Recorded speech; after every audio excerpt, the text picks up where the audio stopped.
غير المغضوب عليهم ولا الضالين.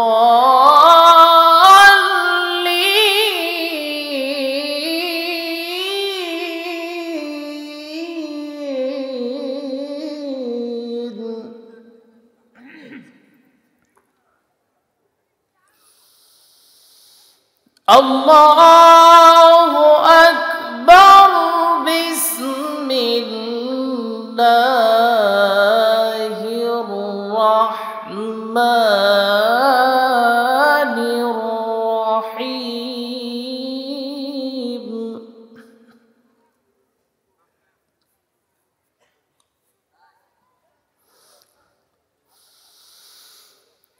والحب ذو العصف والريحان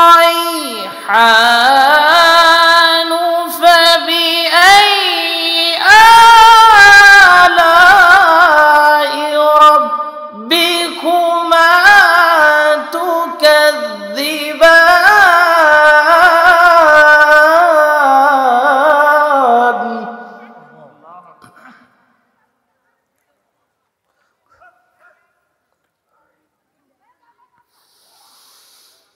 خلق الإنسان من صلصال كالفخار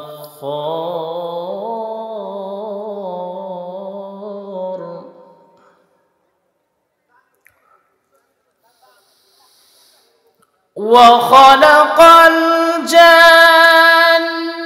من مارج من نار فبأي آلاء ربكما تكذبان.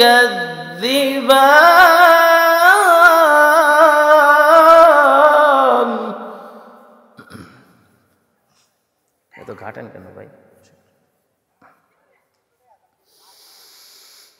لا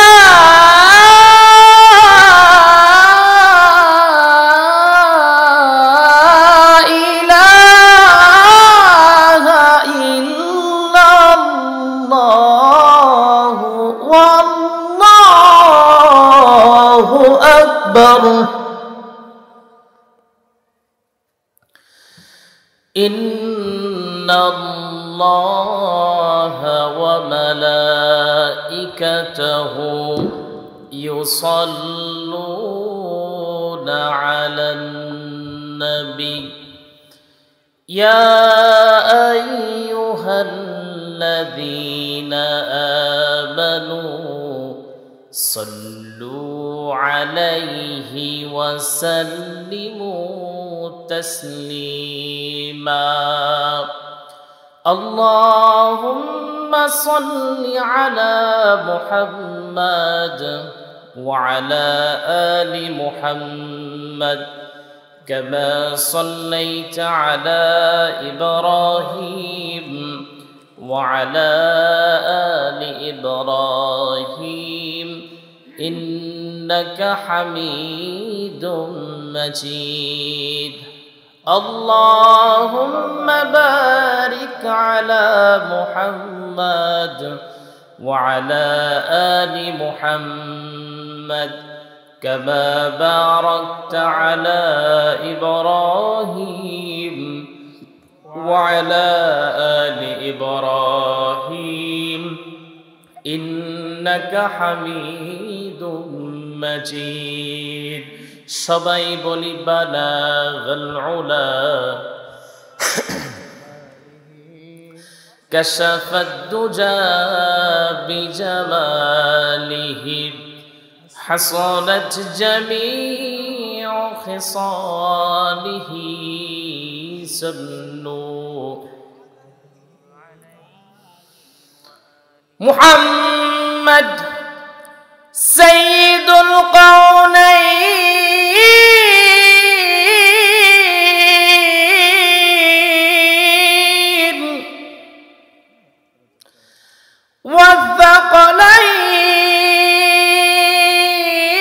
والثقلين والفريقين من عرب ومن عجم بلاغ العلا بكماله كشف الدجى بجماله حصلت جميع خصاله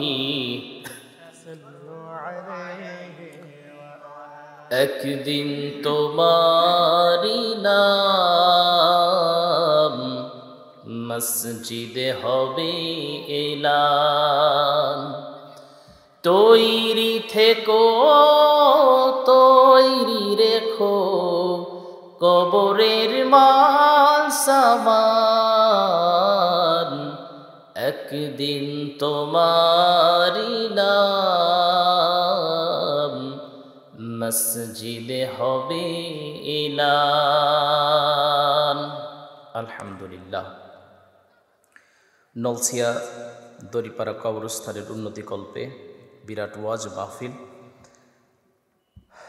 আজকের প্রোগ্রামের সম্মানিত সভাপতি হাফেজ কারি মাওলানা আব্দুল বান্নান সিরাজি, আজকের প্রোগ্রামের প্রধান অতিথি জনাব মোহাম্মদ গোলাম হোসেন শোভন সরকার, আজকের প্রোগ্রামের প্রধান মেহমান জনাব মীর ওবায়দুল ইসলাম মাসুম, আজকের প্রোগ্রামে বিশেষ অতিথিবৃন্দ হিসেবে অনেকে আছেন। কথা বলেছেন আমার বড় ভাই হজরত মাওলানা কারি হেদায়েতুল্লাহ কাফি সাহেব, এছাড়াও আমার আপনাদের এখানকার ইমাম সাহেব এবং আপনাদের এখানকার সম্মানিত সর্বোচ্চ সম্মানিত শ্রদ্ধাভাজন ওলামায়ে কেরাম, জাতির বিবেক, তারা কথা বলেছেন। আজকের প্রোগ্রামের আমাকে দ্বিতীয় মেহমান হিসেবে রেখেছেন। প্রধান মেহমান হিসেবে যিনি কথা বলবেন তিনি আমার শিক্ষক। যদিও আমি তার কাছে ক্লাসে পড়াশোনা করি নাই, তবে যে মাদ্রাসায় পড়াশোনা করেছি সেই মাদ্রাসার হুজুর উপরে ক্লাস নিতেন। দোয়া করছি যারা কথা বলেছেন এবং আমার হুজুরের জন্য, আতালাল্লাহু আমরাহু ওয়া বারাকাল্লাহু ফি হায়াতি, আমরা সবাই বলছি আল্লাহুম্মা আমিন। আপনারা একটু কথা বলতে পারবেন? কথা বলতে পারবেন না? আমার কেউ সামনে শ্রোতা কথা বলতে না পারলে, কথা না বললে আমি আমার একটু কথা বলতে কষ্ট হয়ে যায়, তো একটু কথা বলা যায়, তাই না? আচ্ছা, সালামের জবাবটা যেভাবে দিলেন তাতে তো আমার পছন্দ হচ্ছে না, মনে হচ্ছে মাহে রমজানের 29 তারিখ, তো সালামের জবাবটা একটু জোরে দেওয়া যায় না? আচ্ছা, আসসালামু আলাইকুম ওয়া রাহমাতুল্লাহি তাআলা ওয়া বারাকাতুহু। সবাইকে পাতফাবেন বাবুল জান্নাহ, জান্নাতের ফুল বাগিচায় আসার মতো তৌফিক দান করেছেন। আমরা বলছি আলহামদুলিল্লাহ। আর একটু জোরে বলছি আলহামদুলিল্লাহ। সবাই বলছি রব্বানা লাকাল হামদ হামদান কাসীরান তাইয়িবান মুবারাকান ফীহি। আমরা আল্লাহ তাআলার শ্রুতি জ্ঞাপন করলাম, যতদিন বেঁচে আছি ততদিন প্রশংসা করব কার? সবাই বলি কার? এবং যখন দুনিয়া থেকে বিদায় হয়ে যাব, যখন আমাদেরকে কবরে রাখা হবে, তখন যদি আল্লাহ পাক দয়া করে মায়া করে আমাদের গুনাহগুলো মাফ করে জান্নাত দিয়ে দেন, তখন আমরা একজনেরই প্রশংসা করব, তিনি কে? সবাই বলেন তো কে? আমার ভাইরা, আমার বন্ধুগণ, রব্ব কারীম কোরআনুল কারীমের ভিতরে জানিয়ে দেন, আল্লাহ পাক বলেন, কাইফা তাকফুরুনা বিল্লাহি ওয়া কুনতুম আমওয়াতান فأحياكم ثم يميتكم ثم يحييكم ثم إليه ترجعون। সবাই বলি আল্লাহু আকবার। আল্লাহ পাক বলছেন, তোমরা মৃত ছিলে। মৃত ছিলাম না? আমরা মৃত ছিলাম। আল্লাহ বলেন, তোমরা মৃত ছিলে, তোমাদেরকে জীবন যিনি দান করেছেন, সবাই জবান খুলে বলেন তিনি কে? আমাদের আল্লাহ পাক জীবন দান করেছেন। আমরা কেমন মৃত ছিলাম? আমার কোনো অস্তিত্ব ছিল না। বয়সের দিক থেকে আমার বয়সটা খুবই কম। আজ থেকে 30 বছর আগেও আমি দুনিয়াতে ছিলাম না। আমি মায়ের রেহেমের ভিতরে ছিলাম, বাবার লিঙ্গের ভিতরে ছিলাম, আল্লাহর রূহের জগতে ছিলাম। প্রয়োজনের পরিপ্রেক্ষিতে যখন আল্লাহ পাক চাইলেন, আল্লাহ পাক দুনিয়াতে প্রেরণ করলেন, পাঠিয়ে দিলেন। বাবার লিঙ্গের ভিতরে আর মায়ের রেহেমের ভিতরে আল্লাহ পাক দুটোর সমন্বয় করে আল্লাহ পাক দুনিয়াতে আমাকে পাঠিয়ে দিলেন। বিজ্ঞানীরা প্রমাণ করেছে বাবার নাপাক পানি আর মায়ের এই রেহেমের নাপাক পানির ভিতরে আল্লাহ পাক 8টা বস্তু রেখে দেন। বাবার যে নাপাক পানি থাকে সেই নাপাক পানি থেকে আল্লাহ পাক 4টা জিনিস বানান, রক্ত, গোশত, চর্বি আর চামড়া। আর মায়ের যে রেহেমের ভিতরে নাপাক পানি থাকে সেখান থেকে আল্লাহ পাক 4টা জিনিস বানান, চুল, রগ, হাড় আর পর্দা। আল্লাহ পাক বলেন এরপরেও বান্দা 5টা জিনিস যোগ করি, 5টা জিনিস যোগ করে ও আমার গোলাম তোমাকে একটা পূর্ণাঙ্গ বডি, পূর্ণাঙ্গ হিউম্যান বডি তোমার মায়ের পেটের ভিতরে আমি আল্লাহ পাক তৈরি করি। আল্লাহ পাক ব্রেন নামক নেয়ামত আমাদের দান করেছেন। প্রথমে একটা জিনিস বুঝেন, যার ব্রেন নাই মানে সব ঠিক আছে কিন্তু মাথার মস্তিষ্ক ঠিক নাই, উল্টা পাল্টা, তার নামটাই চেঞ্জ, পাগল বলেন। যার চোখ নাই তাকে আপনারা অন্ধ বলেন, যার কান নাই তাকে আপনারা বধির বলেন, যে কথা বলতে পারে না তাকে আপনারা বোবা বলেন। আল্লাহ পাক কোরআন আল কারীমের মধ্যে স্পষ্টভাবে জানিয়ে দিচ্ছেন, কুল হুয়াল্লাযী আনশাআকুম ওয়া জাআলা লাকুমুস সামআ ওয়াল আবসারা ওয়াল আফইদা ক্বালিলাম মা তাশকুরুন। সবাই বলি আল্লাহু আকবার। আমার ভাইয়ের আল্লাহ পাক বলছেন তোমাদেরকে শ্রবণ শক্তি আমি দান করেছি, তোমাদের দৃষ্টি নামক এই নিয়ামতটা আমি দান করেছি। একটা জিনিস বুঝেন, আল্লাহ পাক শ্রবণ শক্তি আমাদের দান করলেন, কান দিয়ে আমরা শুনি এই নিয়ামতটা দান করলেন, আবার চোখ দিয়ে দেখি এই নিয়ামতটা দান করলেন। চোখের যে কত বড় একটা গুরুত্বপূর্ণ বিষয় এটা আপনারা বুঝবেন না, কিন্তু তারাই বুঝবে যারা অন্ধ, তারাই একমাত্র বুঝতে পারবে। আমার ভাইরা এই আলোচনাটা এবার প্রত্যেকটা প্রোগ্রামে আমি করেছি। এই বছরের শুরুর দিকের প্রোগ্রামটা আমার পাবনাতে ছিল, সেই জায়গায় আমি গেলাম। যাবার পর সেই জায়গায় খাবার খেতে বসেছি। দ্বিতীয় মেহমান যিনি ছিলেন তিনি খুবই ভালো একজন মানুষ ছিলেন, হাফেজ সাহেব, তিনি দ্বিতীয় মেহমান ছিলেন। ওই খাবার খেতে বসেছেন, হঠাৎ করে বিদ্যুৎটা চলে গেল। আমি বললাম ভাই বিদ্যুৎ চলে গেল, কেউ লাইট নিয়ে আসেন বা মোমবাতি জ্বালান। হঠাৎ করে লোকটা আমার হাতটা ধরলেন, ধরার পর বলছেন ভাই এই 2টা মিনিটের জন্য বিদ্যুৎ চলে গেছে, বিরক্ত হয়ে গেছেন, অস্থির হয়ে গেছেন। জন্মের পর থেকে আজ পর্যন্ত চোখের বিদ্যুৎ আল্লাহ পাক আমারে দান করে নাই, কোনোদিন আমি দুনিয়ার নিয়ামতটা দেখি নাই। আমি বললাম ভাই আপনার মনে হয় অনেক কষ্ট, কারণ চোখটা বন্ধ করলে যেমন অন্ধকার তার চেয়ে বিশাল অন্ধকার কিছুই আপনি দেখতে পারেন না। লোকটা বলল সবচেয়ে কষ্টের বিষয়টা কি জানেন, আমি হাফেজ হয়েছি, যখন হেফজখানায় পড়েছি আপনার আয়াত দেখে দেখে মুখস্থ করেছেন, কিন্তু আমি আয়াতটাও দেখতে পারি নাই। আমি অন্য ফ্রেন্ডদের কাছে শুনেছি, সেটা শুনে শুনে আমি মুখস্থ করেছি, আয়াতগুলো দেখার সৌভাগ্য আল্লাহ আমারে দেয় নাই। আমার রুহুল আমিন ভাই, এরপরে ওই যে একটা হাদিস আছে, কোন সন্তান যদি মায়ের চেহারার দিকে তাকায় আল্লাহ পাক কবুল হজের সওয়াব বান্দার আমলনামায় তুলে দেন।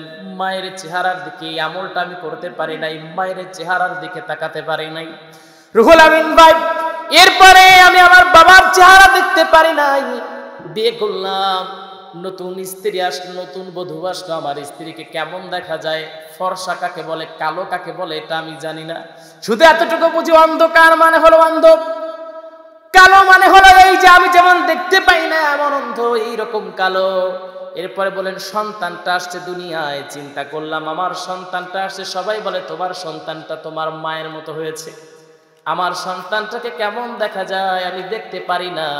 রুহুল আমিন ভাই, এই যে দুনিয়ার নিয়ামত থেকে আল্লাহ পাক আমাকে এই চক্ষু নামক নিয়ামত থেকে বঞ্চিত করেছেন, যেদিন এই দুনিয়া থেকে ভাই আমি চলে যাব, বিদায় হয়ে যাব, নিশ্চয়ই আল্লাহর সামনে আমাকে দাঁড়াতে হবে। অবশ্যই আল্লাহ পাক নিশ্চয়ই জান্নাতে যদি দয়া করে মায়া করে আমাকে দেন, সেই জান্নাতের ভিতরে অবশ্যই আল্লাহ পাক জান্নাতের চক্ষু 2টা আমারে দান করবেন। সেই চক্ষু দিয়া আমি সর্বপ্রথম আল্লাহকে ডেকে বলবো, রব্বে কারীম, এই যে চোখ নামক নিয়ামতটা তুমি আমার দিলা, এই নিয়ামতটা দিয়ে দুনিয়ার অন্য কিছু দেখতে চাই না, জান্নাতের অন্য কিছু আগে দেখতে চাই না, সর্বপ্রথম আল্লাহ এই চোখটা দিয়ে আমি তোমারে দেখতে চাই। জোরে কোন সুবহানাল্লাহ, আর একটু জোরে জোরে কন্যা সুবহানাল্লাহ। চলতা হুঁ मैं बिकाफिल वालों रुको जरा, चलता हूँ मैं बिकाफिल वालों रुको जरा, मिलने तो बस मुझे भी, मिलने तो बस मुझे भी इजाजत रसूल की, आहा जन्नत में लेके जाएगी चाहत रसूल की, जन्नत में लेके जाएगी, जन्नत में लेके जाएगी चाहत रसूल की, आहा जन्नत में लेके जाएगी चाहत रसूल की। কেউ জবান বন্ধ রাখবেন না, জবান খুলে বলেন না আল্লাহু আকবার। আর একটু জোরে শুনতে চাই, সবাই বলেন আল্লাহু আকবার। আমার ভাইরা, আমার বন্ধুগণ, আল্লাহ পাক বলেন, হে রাসূল নবীকে ডেকে বলছেন, কিতাবুন আনজালনাহু ইলাইকা লিতুখরিজান নাসা মিনাজ যুলুমাতি ইলান নূর। হে রাসূল, এই যে আল্লাহ পাক এত নিয়ামত দিলেন, তার মধ্যে তিনটা শ্রেষ্ঠ নিয়ামত আল্লাহ পাক দান করছেন। তার মধ্যে আল্লাহ পাক শ্রেষ্ঠ নিয়ামতটা যেটা দিয়েছেন সেটা হলো কোরআনুল কারীম। আল্লাহ পাক বলছেন, হে রাসূল, এই কিতাবটা আমি আপনাকে এই জন্য দিয়েছি যাতে অন্ধকারে থাকা নিমজ্জিত মানুষগুলোকে যাতে আপনি এই কোরআন দিয়ে যাতে আলোর রাস্তা দেখাতে পারেন, সেই জন্য আমি আল্লাহ পাক এই কিতাবটা নাজিল করছি। জোরে কোন সুবহানাল্লাহ। আমার ভাইরা, আমার বন্ধুগণ, একটা জিনিস কষ্ট দিন না, আমি কওমি মাদ্রাসায় পড়েছি, আমি আলিয়াতে পড়েছি, আবার জেনারেলেও পড়াশোনা করছি। আমার ভাইয়ের একটা জিনিস বুঝেন, কোন একজন নেতা কয়েক বছর আগে বলেছিল কওমি মাদ্রাসা নাকি ব্যাগের ছাতার মতো তৈরি হয়েছে, ব্যাগের ছাতার মতো গড়ে উঠছে, এমন কথা একজন নেতা বলছিল। কিন্তু এখন দেখা যায় সব জিনিসের ক্রিয়া এবং প্রতিক্রিয়া কিন্তু আছে, ক্রিয়া এবং প্রতিক্রিয়া আছে। যে নেতারা বলছিল কওমি মাদ্রাসাগুলো ব্যাঙের ছাতার মতো গড়ে উঠছে, আল্লাহর কসম এখন দেখা যায় তাদের শিক্ষা ব্যবস্থার ভিতরে ব্যাঙের টেলিং চলে। জোরে কোন ঠিক কিনা?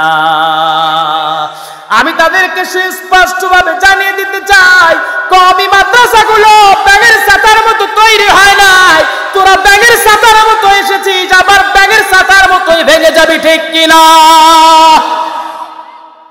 আপনারা যে সাউন্ড দিচ্ছেন তাতে আমার মনে হচ্ছে না আপনারা আসলে খিদা লাগছে। সবাই খাওয়া দাওয়া করছেন তো নাকি?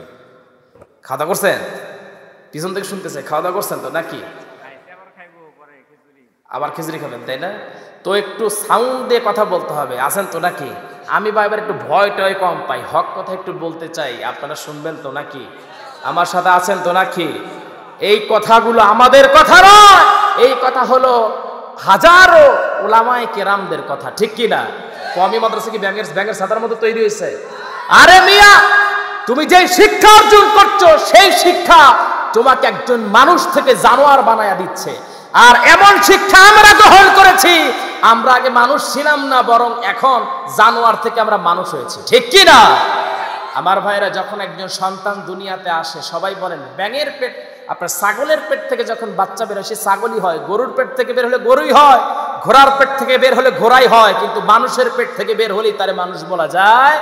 মা বাবা কিছু শিখায়, কিছুটা মানুষের তার ভিতরে, মানুষের অবয়ব, মানুষের ব্যবহার কিছুটা তার ভিতরে প্রকাশ পায়। যখন সে শিক্ষা অর্জন করে তখন পুরনো মানুষ সে ধীরে ধীরে রূপান্তরিত হয়, যদি মনুষ্যত্ব তার ভিতরে শিক্ষার্জনের মাধ্যমে চলে আসে।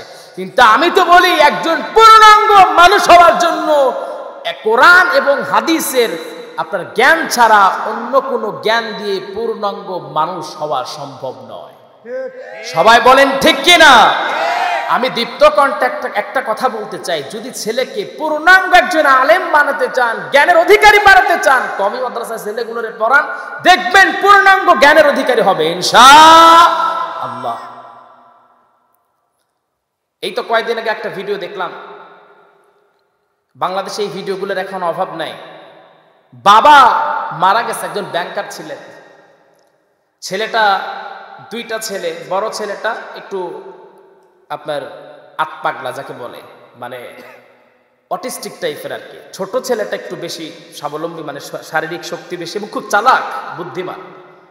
তো বাবা মারা গেছে, বাবার বাড়ি এবং জমি জমা যা আছে সব লিখে নিবে, না হলে বাবারে দাফন করতে দিবে না। একাধারে 1.5 দিন চলে গেছে, বাবার লাশ দাফন করতে দেয় নাই। অবশেষে যখন পুলিশ প্রশাসন আসছে, এলাকার লোক ডাকছে, বাবার পেটটা ফুলে গেছে। তারপরে যখন তাকে নিয়ে আসা হয়েছে, পুলিশটা আসছে, আসার পরে সেই বাবাকে তারপর লাশটা, তার বাবার লাশটা দাফন করেছে। আমি ওই মানুষটা যদি জীবিত থাকতো, সে যদি দেখতো জীবিত অবস্থায়, মারা যাওয়ার পর অবশ্যই তার রূহ দেখছে, দেখে নাই যে আমি আমার ছেলেটাকে কোন শিক্ষা অর্জন করাইছি।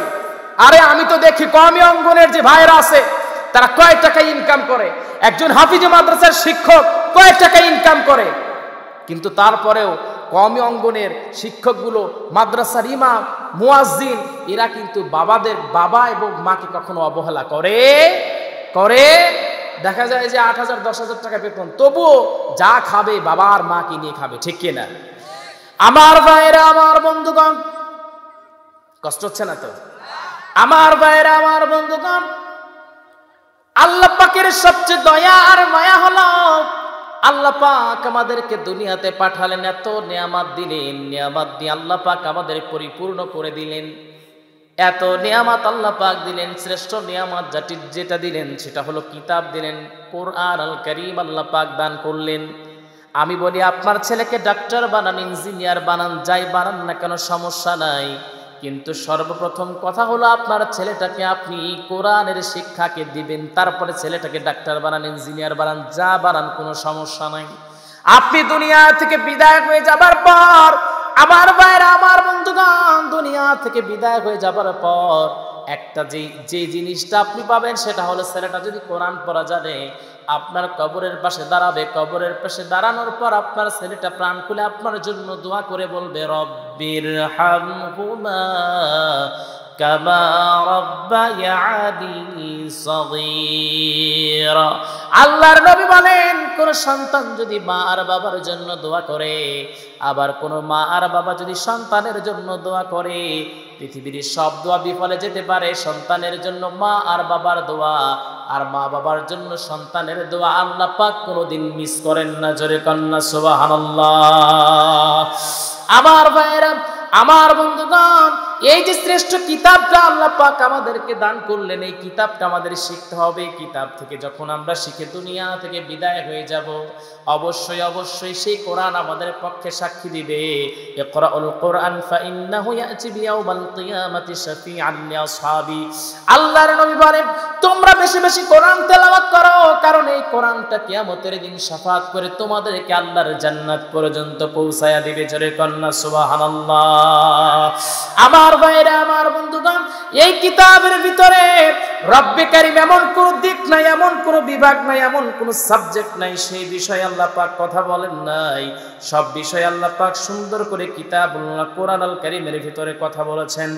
আল্লাহ পাক কোরআন আল কারীমের ভিতরে সুন্দর করে বান্দাদেরকে এত বিষয়গুলো বুঝিয়ে দিয়েছেন, কিন্তু শ্রেষ্ঠ যেই বিষয়টা আল্লাহ পাক জানিয়ে দিচ্ছেন, কুলিল্লাহু ইউহয়িকুম সুম্মা ইউমীতুকুম সুম্মা ইয়াজমাউকুম ইলা ইয়াউমিল কিয়ামাহ।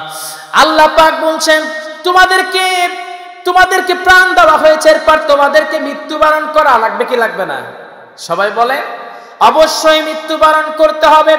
আল্লাহ পাক কোরআনুল কারীমের ভিতরে জানিয়ে দিয়েছেন সুস্পষ্ট আয়াত, সবাই জানেন, কুল্লু নাফসিন যায়িকাতুল মাউত, মৃত্যুর স্বাদ অবশ্যই তোমাকে গ্রহণ করতে হবে, বাঁচার কোনো কায়দা নাই, যেখানেই যাও না কেন। আইনামা তাকুনু ইউদরিকুমুল মাউত ওয়ালাউ কুনতুম ফি বুরুজিম মুশাইয়াদা। যদি তোমরা দুর্গ কেটে, যদি মাটির দুর্গ কেটে অথবা সুউচ্চ দুর্গ কেটে, পাহাড় কেটে, দুর্গ কেটে যদি তোমরা পালাতে যাও, মৃত্যু থেকে কখনো তোমরা বাঁচতে পারবা না। তার বাস্তব একটা সুন্দর উদাহরণ আমি পড়েছিলাম। সুলাইমান আলাইহিস সালাতু ওয়াস সালাম, আল্লাহ পাক পুরো বিশ্বের রাজত্ব তাকে দান করেছিলেন। এই পৃথিবীতে 4 জন নেতা ছিলেন, তার মধ্যে 2 জন ছিলেন মুসলিম, 2 জন ছিলেন কাফের। আল্লাহ পাক তাদের পুরো ওয়ার্ল্ডের ক্ষমতা দান করেছিলেন। সুলাইমান আলাইহিস সালাতু ওয়াস সালাম তার মধ্যে একজন মাত্রই নবী, আর একজন হলো যুলকারনাইন, তিনি নবী ছিলেন না। সুলাইমান আলাইহিস সালাতু ওয়াস সালামের একটা মন্ত্রী ছিল। আপনাদের কষ্ট হচ্ছে নাকি? সুলাইমান আলাইহিস সালাতু ওয়াস সালাম তার মন্ত্রীকে নিয়ে বসেছিলেন। আজরাইল আলাইহিস সালাতু ওয়াস সালাম একটা অন্যরকম চেহারায় তিনি আসলেন। তিনি তার নিজের আকৃতিতে আসেন নাই। হঠাৎ করে কথা বলে যাবার সময় সুলাইমান আলাইহিস সালাতু ওয়াস সালামের ওই মন্ত্রীর দিকে একটু তাকালেন। যখন আজরাইল আলাইহিস সালাতু ওয়াস সালাম চলে গেলেন, সুলাইমান আলাইহিস সালাতু ওয়াস সালামের মন্ত্রীটা ডেকে বলছেন, ও নবী সুলাইমান, ওই যে একটা লোক আসছিল আপনার কাছে, সেই মানুষটাকে তিনি বললেন ওই মানুষটাকে তিনি বললেন ওটা হলো আজরাইল আলাইহিস সালাতু ওয়াস সালাম। সুলাইমান আলাইহিস সালাতু ওয়াস সালামের মন্ত্রী ডেকে বললেন, ও নবী সুলাইমান, ওই মানুষটা আমার দিকে এমন ভাবে তাকালো, আজরাইল এমন ভাবে আমার দিকে তাকালো, আমার কলিজাটা পিলে চমকে গেছে, আমার কলিজার ভিতরে বড় ভয় হচ্ছে, না জানি সে আমাকে এখনই হত্যা করে ফেলবে। যেহেতু বাতাসকে আল্লাহ পাক আপনার তাবে করে দিয়েছেন, একটু বাতাসকে আপনি বলেন যাতে আমাকে হিন্দুস্তানে একটু রেখে আসে। আমার ভাইরা, আমার বন্ধুগণ, সুলাইমান আলাইহিস সালাতু ওয়াস সালাম সেটাই করলেন। করার পর কিছুক্ষণের মধ্যে আজরাইল আলাইহিস সালাতু ওয়াস সালাম সুলাইমান নবীর কাছে আবারও আসলেন। এরপরে আজরাইল আলাইহিস সালাতু ওয়াস সালাম প্রশ্ন করলেন, ও আজরাইল, সুলাইমান আলাইহিস সালাতু ওয়াস সালাম প্রশ্ন করলেন, আজরাইল, কেন তুমি আমার মন্ত্রীর দিকে অমন করে তাকিয়েছিলে? আজরাইল আলাইহিস সালাতু ওয়াস সালাম বলেন, আমি তাকে দেখে একটু অন্যরকম ভাবলাম যে তার কিছুক্ষণ পর তার মৃত্যু হবে হিন্দুস্তানে, কিন্তু ব্যক্তি এখন আপনার কাছে কেন বসে আছে? সুলাইমান আলাইহিস সালাতু ওয়াস সালাম ডেকে বলল, আহারে, মৃত্যু থেকে পালানোর জন্য সে হিন্দুস্তানে গেল, কিন্তু তার মৃত্যুটা হিন্দুস্তানে লেখা আছে, তার মানে সেই জায়গায় তার মৃত্যুটা হবে। মৃত্যু থেকে বাঁচতে সে পারে নাই, আর কোনোদিন পারবে না। আমার ভাইরা, আমার বন্ধুগণ, এই পৃথিবীর ভিতরে ক্ষমতা তো কম ছিল না। আল্লাহ পাক কোরআন আল কারীমের ভিতরে ফেরাউন, হামান, নমরুদদেরকে ডেকে বলছেন, তাদের যে ক্ষমতা আমি দান করেছিলাম, ওই রকম ক্ষমতা পাওয়ার আর পৃথিবীতে কোন রাজা বাদশাকে আল্লাহ দান করবেন? আমার ভাইরা, তাদের যে ক্ষমতা ছিল, কিন্তু তারা ক্ষমতা অপব্যবহার করেছে। তারা ক্ষমতাটা ইসলামের পক্ষে কাজে লাগায় নাই, বরং ইসলামের বিপক্ষে কাজে লাগিয়েছিল। ফেরাউন নিজেকে দাবি করলো, আনা রব্বুকুমুল আ'লা, সর্বোপরি মূসা আলাইহিস সালাতু ওয়াস সালামকে হত্যা করার জন্য রওনা দিয়ে দিয়েছিল, কিন্তু মারতে পারে নাই। কারণ যিনি বাঁচান আবার যিনি মৃত্যু দেন তিনি কে? আমার ভাইরা, ফেরাউন দুনিয়া থেকে বিদায় হয়ে গেল, হামান চলে গেল, নমরুদ চলে গেল, সর্বোপরি আবু জেহেল চলে গেল। এইরকম এদের উত্তরসূরি কতজন চলে গেল, কেউ পৃথিবীতে থাকতে পারে নাই। এদের প্রেতাত্মাগুলো আজকেও আছে, যারা কোরআনের মাহফিলগুলো বন্ধ করতে চায়, যারা কোরআনের মাহফিলগুলোকে বন্ধ করে, যারা উলামায়ে কিরামদেরকে জেলের ভিতরে বন্দী করে, আল্লাহর কসম, এরা হলো আবু জেহেলের প্রেতাত্মা, ঠিক কিনা? পৃথিবীতে কেউ স্থায়ী হয় না, হোক না সে ফেরাউন কিবা নমরুদ, কেউ হবে চিরকাল রয় না। চলে যায় সব ছেড়ে যেতে হয়, মৃত্যু মানে না কোনো পরিচয়। সব রাজা মহারাজা আর মহাবীর, কাউকে সেই অবকাশ দেয় না। পৃথিবীতে কেউ স্থায়ী হয় না, হোক না সে ফেরাউন কিবা নমরুদ, কেউ হবে চিরকাল রয় না। ঠিক কিনা বলেন? ঠিক কিনা? আমার ভাইরা, একটা কথা আমরা সুস্পষ্টভাবে সবাইকে জানিয়ে দিতে চাই, আজকে যে সকল উলামায়ে কেরামেরা এই বাংলাদেশ সহ আন্তর্জাতিক বিশ্বের মুকুট হয়ে থাকার কথা ছিল, তারা আজকে জেলের কুটিরের ভিতরে বন্দী করা হয়েছে। আমরা দীপ্ত কণ্ঠে জানাতে চাই, উলামায়ে কেরামদের মুক্তি দিয়ে দেন, জাতি আপনাদের ধন্যবাদ দিয়ে ধন্য করে দিবে। ঠিক কিনা? আমার ভাইরা, আমার বন্ধুগণ, একটা জিনিস আপনারা মানেন কিনা জানি না, কে কি করেন বা কি ভাবেন আমি জানি না। আমার চোখে আমি আলিয়াকেও বুঝি না, আমার চোখে আমি কওমি মাদ্রাসাটাকেও বুঝি না। আমার কথা হলো ওয়াকালা ইন্নানি মিনাল মুসলিমিন, ঠিক কিনা? আমাদের বড় পরিচয় কি? সবাই বলেন। আমার ভাইরা, আমি রাস্তায় চলছি, হঠাৎ করে দেখতে পারলাম আবার একজন পাঁচকুল্লিওয়ালা টুপিওয়ালা ভাইকে ধরে একজন মারে। আল্লাহর কসম সহ্য করতে পারবো? আমার ভিতরে যদি মনুষ্যত্ব থাকে সহ্য করতে পারবো না। আবার আমাকে ধরে যদি মারে, আবার আমাকে যদি একটা লোক ধরে মারতে থাকে, মানে একজন আলিয়ার ভাইকে যদি মারতে থাকে, তাহলে কওমি অঙ্গনের যে ভাইরা আছেন, আমার ভাইরা কি বসে থাকতে পারবে নাকি? এই যে গিয়াসউদ্দিন আর তাহিরি, আমরা সব জালসায় তারে ভণ্ড বলে গালি দেই। এখন গিয়াসউদ্দিন তাহিরের যদি কেউ মারে আমাদের সামনে, আমরা কিন্তু সবাই গিয়ে থামাবো, ভাইটারে বাঁচাই। কারণটা হলো সে মুসলমান, আমাদের তো ভাই। তার চিন্তা ভাবনা, তার কাছে কিন্তু প্রথম পরিচয়টা হলো সে মুসলমান। আমার ভাইয়েরা, আমার বন্ধুগণ, একটা জিনিস আপনারা বুঝবেন কিনা জানি না, এই দুনিয়ার ভিতরে আলেমদের মতো শ্রেষ্ঠ সূর্য সন্তান ছিল না, আর আলেমদের মতো শ্রেষ্ঠ সন্তান, সূর্য সন্তান পৃথিবীতে আর আসবেও না, ঠিক কিনা? আমার ভাইয়ের, এই দুনিয়া থেকে আমরা বিদায় হয়ে যাব, কিন্তু এই চিন্তাটা ওই আবু জেহেলের পেতাত্তারা বুঝে না। ওরা মনে করে এই দুনিয়ায় সব, কিন্তু আল্লাহ পাক বলেন এই দুনিয়াটা আমার কাছে নিছক খেলতামাশা, এই দুনিয়ার কোনো মূল্য আমার কাছে নাই। আমার ভাইয়েরা, আমার বন্ধুগণ, কাফের বেঈমানেরা যতই চেষ্টা করুক না কেন, তারা কোনোদিন সফল হবে না। আজ সফল হয়েছে, কাল সফল হয়েছে, কিন্তু প্রকৃত বিজয় একদিন টুপিওয়ালারাই পেয়ে যাবে, ঠিক কিনা?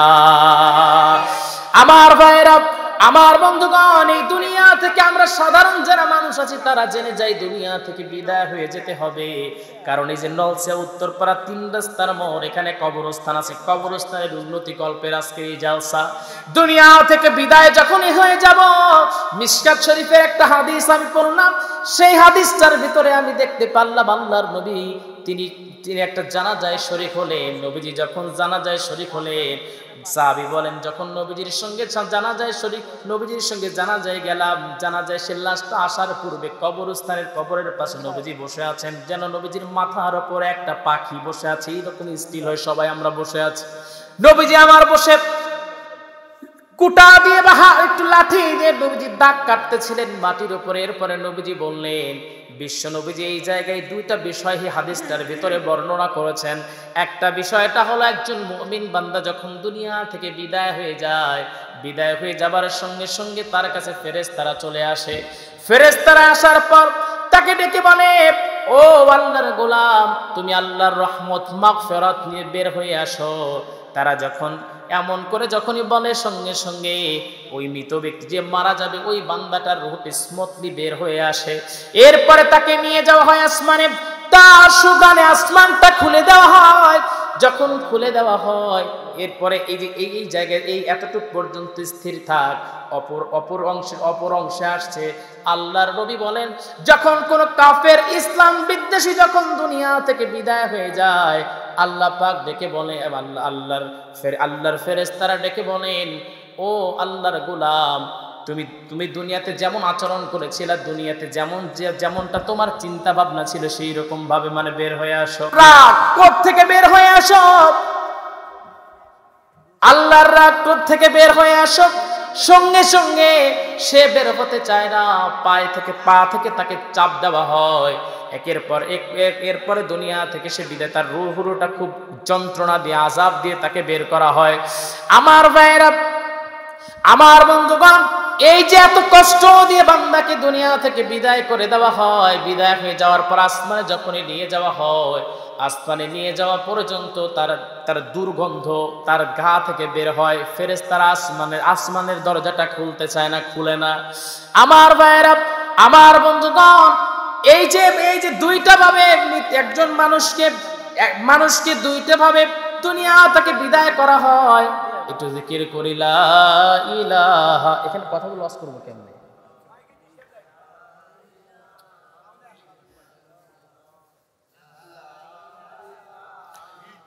লা ইলাহা সুবহানাল্লাহ, আলহামদুলিল্লাহ, লা ইলাহা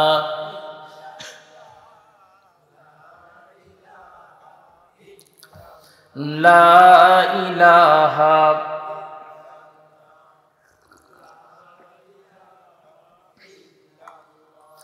লা ইলাহা লা ইলাহা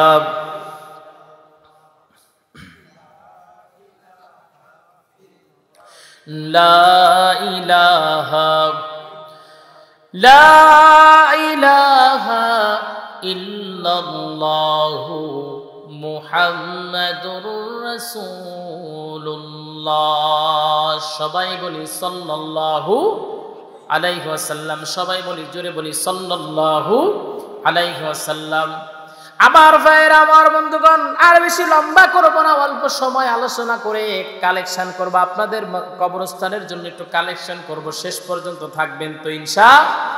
আমার ভাইয়েরা, আমার বন্ধুগণ, অন্য একটা হাদিসের ভিতরে আমি দেখলাম আল্লাহর নবী, বিশ্ব নবী, একটু মনোযোগ দিয়ে আলোচনাগুলো শ্রবণ করেন। আল্লাহর নবী, বিশ্ব নবী, সাইয়্যিদুল কাওনাইন, রাহমাতাল লিল আলামিন, সাহাবীদেরকে একদিন বললেন, চলো একটা জানাজায় আমরা শরীক হই।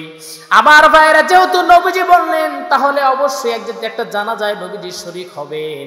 সেই জানাজায় নিশ্চয়ই কোনো কাফেরের জানাজা না, কাফেরের তো কোনো জানাজা হয় না, তার মানে একজন মুসলমান ভাইয়ের জানাজায় নবীজি শরীক হবেন। আবু বকরকে বললেন, ওমর, উসমান, আলীকে বললেন, আরো অন্যান্য সাহাবীরা ছিলেন, বিশিষ্ট সাহাবী তারা ছিলেন। এই সাহাবীগুলো নবীজির সঙ্গে রওনা দিয়ে দিলেন। আমার নবীজির সঙ্গে যখন রওনা দিয়ে দিলেন, নবীজি সেই বাড়িতে প্রবেশ করলেন। বাড়িতে প্রবেশ করার পর আল্লাহর নবী সেই লাশের সামনে গিয়ে দাঁড়ালেন। লাশের সামনে গিয়ে নবীজি দাঁড়িয়ে দেখেন কাফনের কাপড়ের ভিতরে কি যেন একটু নড়াচড়া করতেছে। পুরুষ মানুষদেরকে 3টা কাফনের কাপড়, মেয়েদেরকে 5খানা কাফনের কাপড় দিয়ে কিন্তু দুনিয়া থেকে বিদায় করে দেওয়া হয়। শেষ কাফনের কাপড়, শেষ কাপড়। আমার ভাইয়েরা, আমার বন্ধুগণ, আজকে ফেসবুকে ঢুকলে বড় কষ্ট হয়, বড় আফসোস হয়। দেখা যায় কত অর্ধ উলঙ্গ নারী তার দেহটাকে সুন্দর করে প্রদর্শন করতেছে, কত স্মার্ট ড্রেস পরতেছে, যেগুলোকে আমরা বলি মূর্খতার ড্রেস। আমার ভাইয়েরা, আমার বন্ধুগণ, একটা জিনিস বুঝেন, আজ থেকে প্রায় 3-4 হাজার বছর আগের মানুষ, আদিম মানুষগুলো, তারা কিন্তু পোশাক পায় নাই। লজ্জাস্থান ঢাকার জন্য তারা গাছের বাকল ব্যবহার করেছেন, পশুদের চামড়া ব্যবহার করেছেন।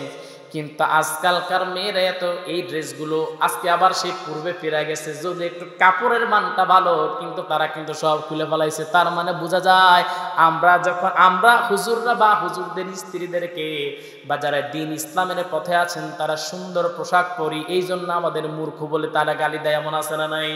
আছে না? বলে এত বড় কাপড় যারা, মানে বেশি কাপড় যারা পরে, ওরা নাকি মূর্খ। কিন্তু আমি তো বলি ওরা উল্টা বলে, কারণ তোরা আদিম যুগে ফিরে গেছিস। আদিম যুগে কাপড় ছিল না, তোদের এখন কাপড় নাই। এই যে প্রধানমন্ত্রী শেখ হাসিনা একটা জায়গা বানাই দিছে, বঙ্গবন্ধু টানেল, এই জায়গায় এখন সব মেয়েরা একদম অর্ধ উলঙ্গ ড্রেস পরতেছে। ড্রেস পরে ফেসবুকে আপলোড দেয়। আমি মন খুলে, মানে তাদের যদি কাছে পেতাম, তাহলে মানে আমার ভিতরটা এত কষ্ট হয়। আর শুধু মনে মনে একটা জিনিস বলি, তোমার একদিন এই দেহটাকে ঢেকে ফেলা হবে, কিন্তু তো সেই দিন তুমি দেখতেও পারবা না, বলতেও পারবা না। ওই দিন তোমাকে 5খানা কাপড় দিয়ে তোমার দেহটাকে ঢাকা হবে, পুরুষদেরকে 3টা কাপড় দিয়া আর মেয়েদেরকে 5খানা কাপড় দিয়ে দুনিয়া থেকে বিদায় করে দেওয়া হয়। আল্লাহর নবী ওই লাশের ভিতরে কি যেন একটু নড়াচড়া করতে দেখতে পারলেন। আল্লাহর নবী বললেন, একটু লাঠি দিয়ে সরিয়ে দাও, কি দেখা যায়। যখন একটু সরিয়ে দেওয়া হলো, নবীজি দেখতে পারলেন একটা বিশাল আকৃতির সাপ। সেই সাপটা ওই লাশটার দেহের ভিতরে কামড়ে কামড়ে তার গোস্তগুলো চিবিয়ে চিবিয়ে খাচ্ছে। আল্লাহর নবী সাইয়্যিদুল কাওনাইন রাহমাতাল লিল আলামিন, তার সাহাবী আবু বকর রাদিয়াল্লাহু তাআলা আনহু এইবার একটা লাঠি হাতে নিলেন, মারবেন সাপটাকে। দুনিয়ার ভিতরে লাশটাকে কামড়ে কামড়ে তার গালের গোস্ত, দেহের গোস্তগুলো কেন খাচ্ছে। আল্লাহর নবী সাইয়্যিদুল কাওনাইন আবু বকরকে বললেন, না, তুমি আঘাত আগেই করো না।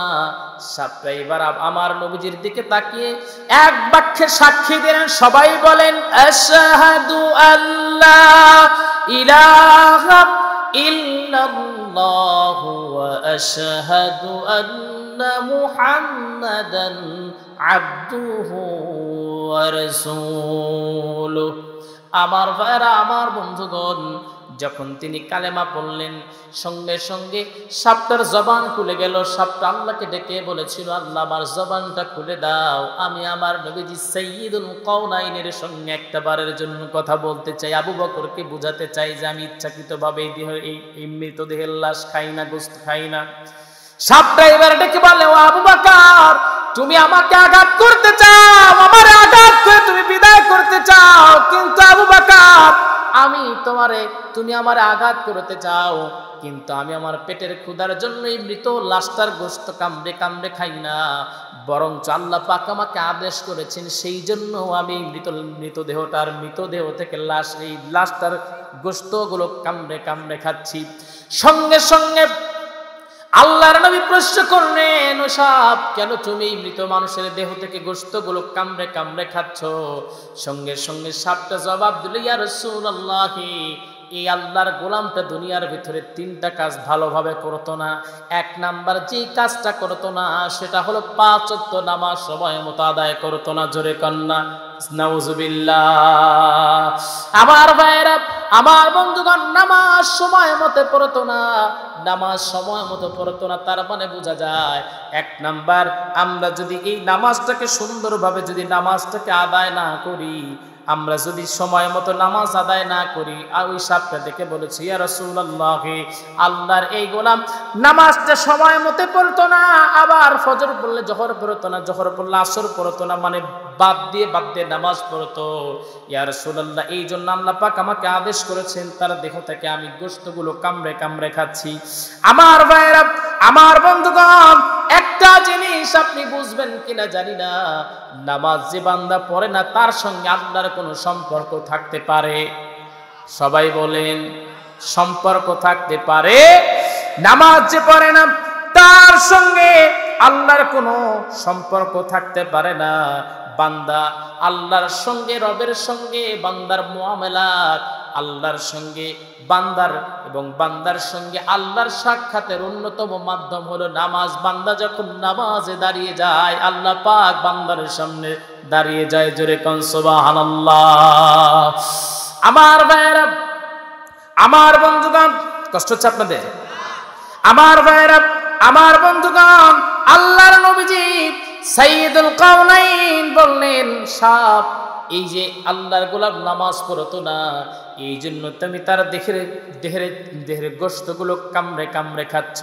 কোরআন আল কারীমটাও আবার সাক্ষী দিচ্ছে। দেখেন সূরা মুদ্দাসসিরের ভিতরে আল্লাহ পাক সুন্দর করে জানিয়ে দিচ্ছেন, জান্নাতে যারা যাবে, জান্নাতে আর জাহান্নামীরা পাশাপাশি থাকবে।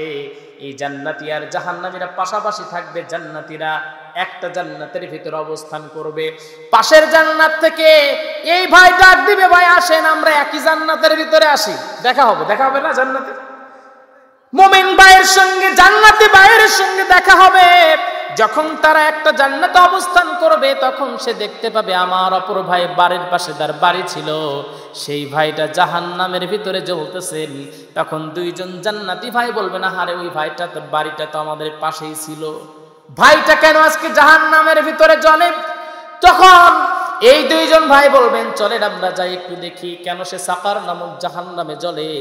2 জন জান্নাতি ভাই যখনই যাবে, যাওয়ার পরে মালিক ফেরেশতাকে ডেকে বলবে, আল্লাহর এই গোলামটা কেন জাহান্নামের ভিতরে আসলো? মালিক ফেরেশতা ডেকে বলবে, না আমি এই বিষয়ে কিছুই বলতে পারতেছি না, আমি এই বিষয়ে কিছুই বলবো না। আনিল মুজরিমিন, তারা মুজরিমিন ওই জাহান্নামীকে প্রশ্ন করবে, তুমি কেন জাহান্নামের ভিতরে আসলা, এই ভয়ঙ্কর সাকার নামক জাহান্নামে আসলা? সঙ্গে সঙ্গে সে বলবে, মা সালাকাকুম ফি সাকার, ক্বালু লাম নাকু মিনাল মুসাল্লিন। প্রথম নাম্বার কারণ যেটা দেখাবে সেটা হলো আমরা নামাজ সময় মতো সঠিকভাবে নামাজ পড়তাম না। তারা বলবে, সে বলবে আমি সময় মতো নামাজ পড়তাম না, আমরা মুসল্লিদের অন্তর্ভুক্ত ছিলাম না। এরপর তাকে প্রশ্ন করা হবে, আর কি কারণ আছে? ওয়ালাম নাকু নুতঈমুল মিসকিন, অভাবগ্রস্তদের কখনো খাবার দিতাম না। আমার ভাইয়েরা, প্রথম নাম্বার কারণ জাহান্নামীরা বলবে আমরা নামাজ সময় মতো পড়তাম না। একটা জিনিস আপনি বুঝেন, নামাজ যে বান্দা পড়েন, আল্লাহ পাক ডেকে বলছেন ফাযকুরুনি আযকুরুকুম ওয়াশকুরুলি ওয়ালা তাকফুরুন। তুমি বান্দা আমাকে স্মরণ করো, বান্দা যদি স্মরণ করে আল্লাহও বান্দাকে স্মরণ করে। জোরে কোন সুবহানাল্লাহ। সময় সংকীর্ণ, এই জন্য মেইন পয়েন্টের দিকে আমি আগাতে চাচ্ছি। আমার আপনার নবীজি নামাজের ব্যাপারে কতটুকু গুরুত্বপূর্ণ পদক্ষেপ নিয়েছিলেন, ভূমিকা নিয়েছিলেন। একটা জিনিস বোঝেন তো সবাই, যখন একজন মানুষ মারা যায়, মানে আপনার বাবা যখন মারা যাচ্ছিল, যাদের বাবা মারা গেছে, বাবা মারা যাচ্ছিল, তখন বাবা যদি কোনো ওসিয়ত করে থাকতো তাহলে বাবা একটা কথাই বলেছে, গুরুত্বপূর্ণ যেই ওসিয়তটা সেটাই বাবা করছে। ওই সময় মৃত্যুর সময় কিন্তু সে অন্য কোনো কথা বলে না, মজা করে না, ডেকে বলে আমার সন্তান যদি জমির ব্যাপারে বলতে চায় অমুক জায়গায় আমার দলিল আছে বা 30 লাখ টাকা ব্যাংকে আছে। আবার যদি বলতে চায় বাবারে আমি সারাটা জীবন তোমাকে মানুষের মতো মানুষ করলাম, আমি মারা যাওয়ার পর আবার জন্য দোয়া করবা, এই যে মেইন কথাগুলো মৃত্যুর সময় মানুষ এইগুলোই বলে নাকি, মজা তো করে না। আল্লাহর নবী সাইয়্যিদুল কাওনাইন রাহমাতাল লিল আলামিন বিশ্ব নবীজি, তিনি তার মৃত্যুর আগের মুহূর্তে নবীজি খুতবা দিলেন। খুতবা দিতে গিয়ে নবীজি বললেন আজ থেকে সকলের দরজা বন্ধ হয়ে গেল, শুধু আবু বকরের জন্য দরজাটা খোলা রইল। আল্লাহ পাক এই দুনিয়ার সব সম্পদ তার একজন গোলামরে দান করতে চেয়েছিলেন, কিন্তু সেই গোলাম দুনিয়ার জাগতিক সব সম্পদকে উপেক্ষা করে তার মাবুদের সঙ্গে দেখা করার জন্য প্রস্তুতি নিয়ে ফেলেছেন। কেউ কিছুই বুঝে নাই। বয়োবৃদ্ধ সাহাবী আবু বকর রাদিয়াল্লাহু তাআলা আনহু, তিনি বুঝতে পারলেন এই দুনিয়ার সব সম্পদ তো আল্লাহ নবীজিকেই দিতে চেয়েছিলেন, কিন্তু নবীজি সেই সম্পদগুলোকে উপেক্ষা করে তার মাবুদের সঙ্গে দেখা করার প্রস্তুতি নিয়েছেন। তার মানে হলো নবীজি দুনিয়া থেকে বিদায় হয়ে যাবেন, নবী থেকে আমরা সবাই ইতিম হয়ে যাব। আমার ভাইয়েরা, এরপরে নবীজি অসুস্থ হয়ে পড়লেন। জোহরের নামাজ নবীজি আদায় করতে পারেন নাই। আসরের নামাজের জন্য নবীজি স্বচ্ছ পানি চাইলেন নবীজির প্রিয়তমা স্ত্রী খাদিজার কাছে। হযরতে আয়েশা রাদিয়াল্লাহু তাআলা আনহা তাকে পানি দিলেন, নবীজিকে সুন্দর স্বচ্ছ পানি দিলেন। আমার আপনার নবীজি ওযু করলেন। ওযু করার জন্য যখন ওযু করা হয়ে গেল, নবীজি নামাজে যাবেন, ঠিক নবীজি যখন যেতে পারলেন না, সেন্সলেস হয়ে পড়ে গেলেন, নবীজি অজ্ঞান হয়ে গেলেন। নবীজির যখন হুঁশ ফিরল, আল্লাহর নবী বললেন ও আমার আয়েশা, এটা কোন সময়, এটা কোন সময়? হযরত আয়েশা বললেন ইয়া রাসূলুল্লাহ, ইয়া হাবিবাল্লাহ, এটা হলো এশারের সময়, এশারের সময়। ইয়া নবীজি বললেন তাহলে নামাজের অবস্থা কি? আমার তো কোনো হুঁশ ছিল না। হযরত আয়েশা বললেন ইয়া রাসূলুল্লাহ, আপনার অনুপস্থিতিতে আমার বাবার ইমামতিতে সাহাবায়ে কেরাম নামাজে দাঁড়িয়ে গেছেন।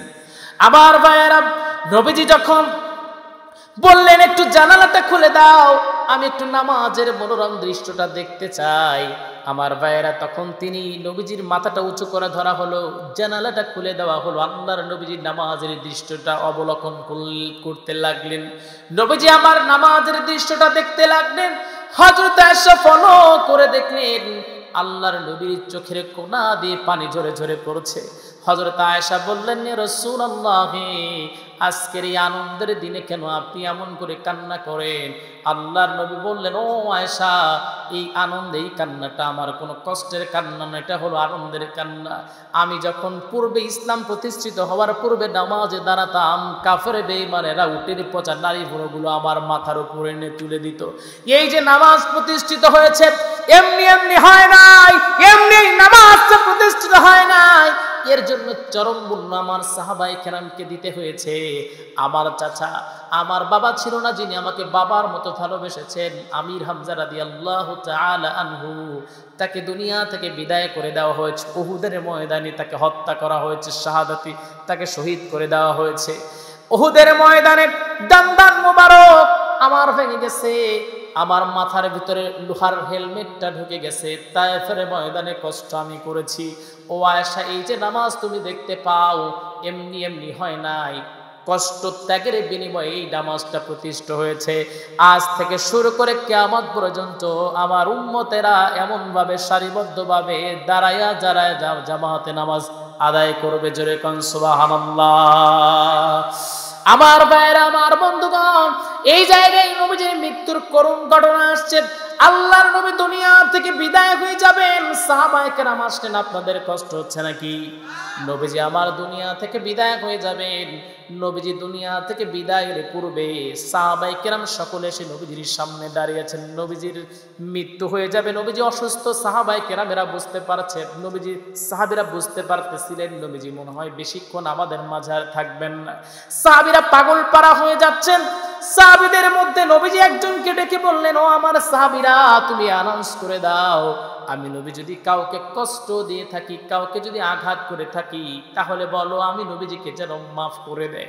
আমার ভাইরা, যে নবীজি কোনোদিন ঠাট্টার ছলেও কাউকে আঘাত করে কথা বলেন নাই, মিথ্যা বলেন নাই, তিনি হলেন সাইয়্যিদুল কাওনাইন, রাহমাতাল লিল আলামিন, সাইয়্যিদুল বাশার, বিশ্ব নবী, আমার আপনার নবীজি, আমার আপনার কলিজার টুকরা মদিনাওয়ালা বিশ্ব নবী মুহাম্মদুর রাসূলুল্লাহ। জোরে কোন সুবহানাল্লাহ। আমার ভাইরা, আমার বন্ধুগণ, আল্লাহর নবীজি যখনই বললেন, সঙ্গে সঙ্গে ওই সাহাবী, এইবার নবীজি বলা মাত্রই কেউ দাঁড়ায় না, একজন সাহাবী দাঁড়ালেন, দাঁড়িয়ে বলছেন, ইয়া রাসূলুল্লাহ, ইয়া হাবিবাল্লাহ, তাবুকের যুদ্ধে যাবার সময় আপনি আমাকে নিজের অজান্তে আঘাত করেছিলেন নবীজি। আল্লাহর নবীজি বললেন, ও আমার সাহাবী, আসো, আঘাত করে প্রতিশোধ নাও, কিসাস প্রতিষ্ঠিত করো। সঙ্গে সঙ্গে সাহাবী নবীজির দিকে অগ্রসর হতে লাগলেন। হযরতে বেলাল, হযরতে আবু বকর, হযরতে ওমর রাদিয়াল্লাহু তাআলা আনহু, তারা এবার ডেকে বলল, নবীর সাহাবী, নবীজিকে আঘাত করে বিদায় করে দিও না, দুনিয়াতে নবীজিকে কষ্ট দিও না। কিন্তু নবীজির সাহাবী সেই কথাটা শুনতেছিলেন না। এক পর্যায়ে সাহাবী ডেকে বললেন, নবীজি, আপনি আমাকে অভয় দেন, না হলে কিন্তু আল্লাহর কাঠগড়ায় আপনাকে আসামি আমি করে ফেলবো। সাইয়্যিদুল কাওনাইন তখনই বললেন, ও আমার সাহাবীরা, আমার এই সাহাবী কিছুই বলো না। সাহাবী যখন নবীজির কাছে আসলেন, আসা মাত্রই নবীজিকে বললেন, ইয়া রাসূলুল্লাহ, যখন আপনি আমাকে আঘাত করেছিলেন, আমার দেহে কোনো জামা ছিল না। নবীজি তার জামা খুললেন। সাহাবী পিছন দিক থেকে গিয়া নবীজির নবুয়তের সিলমোহর, খতমে নবুয়তের সিলমোহরে চুমু লাগালেন। লাগিয়ে সে নবীজির দুই কদমের উপর পড়ে গেলেন। জোরে কান সুবহানাল্লাহ। কঠিন হাসরের দিনে আখেরি নবীজি বিনে পাপী উম্মতকে করিবে পার, আর পাপী উম্মত কে করিবে পার। যত আল্লাহর নবী রবে, নফসি নফসি বলবে সবে, কাঁদবে সবে হয়ে আলাচার। নাহারে কঠিন সেই নিদান, মায় চিনবে না গর্ভের সন্তান, স্বামী না চিনিবে পরিবার। বাঁচাও বাঁচাও উঠবে ধ্বনি, সেই দিন নবীর গুণমণি উম্মত বলে করিবেন চিৎকার। পাপী উম্মত কে করিবে পার। নবী বলবেন, আবু বকর, তুমি লও দোজখের খবর, উম্মত যায় দোজখে আমার। কোথায় আমার উসমান গনি, তুমি লও কাউসারের পানি, উম্মতের করাও না আহার। পুলসিরাতের কঠিন পুলে হযরত আলী যাও না চলে, ওমর লও মিজানের পাল্লার ভার। পাপী উম্মত কে করিবে পার, আর পাপী উম্মত কে করিবে পার। সবাই বলে আল্লাহু আকবার, আমার ভাইরা, আমার বন্ধুগণ, এইবার নবীজির সাহাবী নবীজির কদমের উপর পড়ে গিয়ে বলে, ইয়া রাসূলুল্লাহ, আপনার পবিত্র জবান থেকে নবীজি আমরা জাহান্নামের বয়ান শুনতাম। ইয়া রাসূলুল্লাহ, ওই জাহান্নামে আমরা যেতে পারবো না, জাহান্নামের আগুন স্পর্শ করলে আগে নবীজি কলিজা পুড়ে যাবে। ইয়া রাসূলুল্লাহ, মাঝে মাঝে আপনি বলতেন আপনার খতমে নবুয়তে কেউ যদি চুমু লাগাতে পারে আল্লাহ পাক তার জন্য জাহান্নামটা হারাম করে দিবেন। ইয়া রাসূলুল্লাহ, আমি মিথ্যা বলে হলেও টেকনিক করে আপনার খতমে নবুয়তে সিলমোহরে চুমু লাগালাম। আল্লাহর নবী বললেন, ও আমার সাহাবীরা, তোমরা শুনে নাও, এই তোমরা দেখে নাও, দুনিয়াতে যদি জান্নাতে কোন যুবককে তোমরা দেখতে চাও, আমার এই সাহাবীর দিকে তাকায়া দেখো, আমার খতমে নবুয়তে সিলমোহরে চুমু দিয়ে আল্লাহর জান্নাত অর্জন করে ফেলেছে। জোরে কোন সুবহানাল্লাহ, আর একটু জোরে জোরে কন্যা সুবহানাল্লাহ। আমার ভাইরা, আমার বন্ধুগণ, নবীজি বেশি অসুস্থ হয়ে পড়লেন। হযরত আয়েশাকে বললেন, আয়েশা, আমার মুখটা একটু দুর্গন্ধযুক্ত হয়ে গেছে, আমাকে একটা মিসওয়াক দিয়ে দাও। একটা মিসওয়াক নবীজিকে দিয়ে দেওয়া হলো। হযরত আয়েশা ফলো করলেন, নবীজি মিসওয়াকটা চিবোতে পারতেছিলেন না, নবীজি মিসওয়াকটা চিবোতে পারতেছিলেন না। হযরত আয়েশা সেই মিসওয়াকটা নিলেন, সুন্দর করে চিবালেন, এরপরে নবীজির কাছে যখনই দিলেন, আল্লাহর নবী সেই মিসওয়াকটা মুখের ভিতরে নিলেন।